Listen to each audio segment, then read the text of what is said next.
સુરતથી 5 કરોડની લૂંટના કેસમાં 4 લૂંટારુઓના પોલીસે 5 દિવસના રિમાન્ડ મેળવ્યા છે।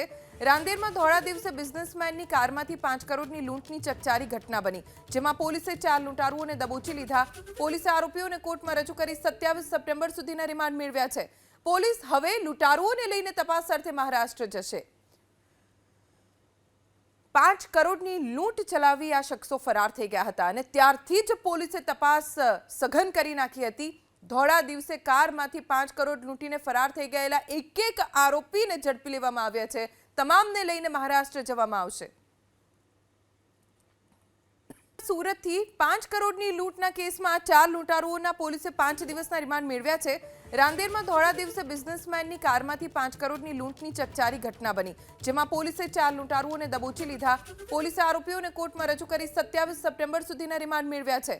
પોલીસ હવે લૂંટારુઓને લઈને તપાસ અર્થે મહારાષ્ટ્ર જશે।